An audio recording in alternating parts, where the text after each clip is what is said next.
Hamidakyapi, Chante Washteanape, Chiyuzapi, Tokata, Iron Eyes, and Machiapi. Hello everyone, friends and relatives. It's Tokata Iron Eyes with Lakota People's Law Project.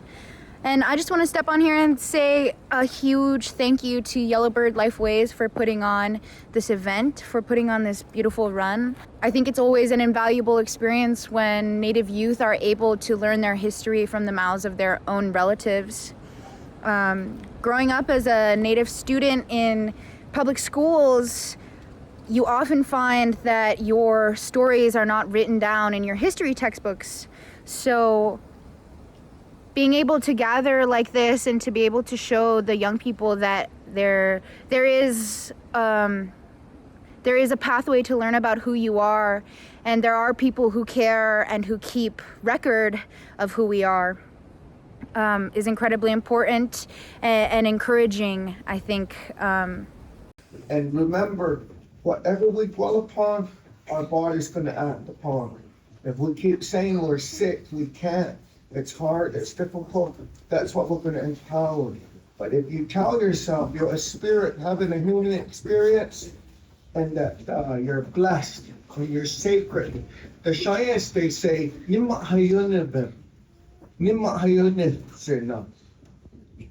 we have the same power, the same language as the Creator, the very Creator that gave us that language, the one that created the stars in the universe. It's in our DNA. The trauma, it might settle in our bones, but the resilience of our people, it's in our blood. And how you reactivate that blood is by the language that you use to take care of your body and mind. And then it just ripples effects like that.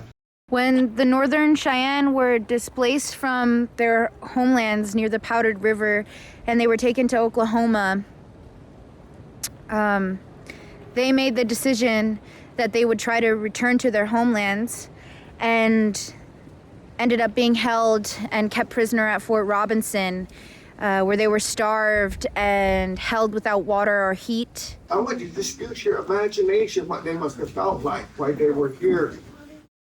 And in that time, they decided that they were going to try to escape to make it back to Powder River, that they would escape or that they would die trying to return. That's what they wanted to do, was to kill our leadership. But Phillip Whiteman, my relatives, my grandparents, they made it back to the Outbreak area. And so I'm just going to say that much. My father used to talk about how cold it was when they were locked up. He'd say it was so cold. He said the windows were so frosted. He said all the kids were thirsty. So the old ladies would hold them up to the window and tell them to lick the frost from the windows for water. He said they started tearing the floor apart to build fire so they could keep warm.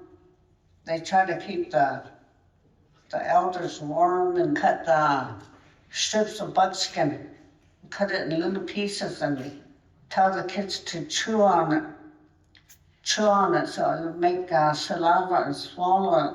Don't swallow the buckskin. Spit it out when you get through chewing it.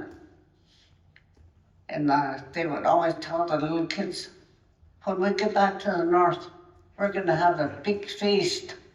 All of us, we're all going to have a feast. We're going to all eat. We're going to all have plenty to eat. So my father said that kept the little kids going, and with the promise of food when they got back to the north. And to me, this is incredibly reminiscent of the choice that people in Palestine are forced to make every day, right? You either live a life of dignity and a life in step with your ancestors and your ancestral ways and knowledge at the price of never knowing when the next bomb will drop and of never knowing if it's your kid who won't come home. And I want to draw attention to the way that we can recognize what happened to those at Fort Robinson as genocide, and the way that many still find it a question as to whether or not that's what's happening in Palestine. And I want to send solidarity to our relatives there and say that we recognize the pattern and we are standing here with you.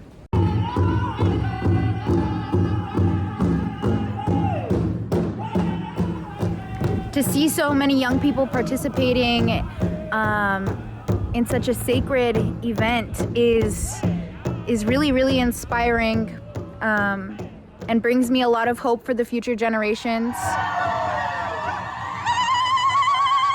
Not only are these young people being taught about the Cheyenne outbreak at Fort Robinson, but they're being taught about boarding schools for the first time. They're being exposed to the nature of the American Indian Wars here, and they're being taught about how dehumanized and abused and exploited their ancestors, their grandparents were during the American Indian Wars and into today. I think this is invaluable information for young people to be learning, because it teaches them about the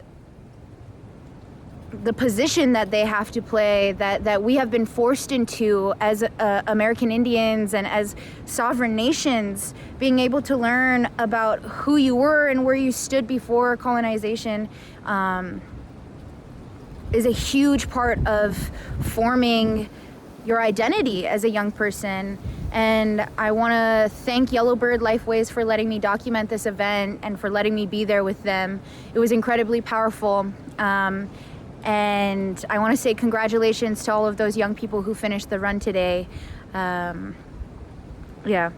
Wopila Tonka.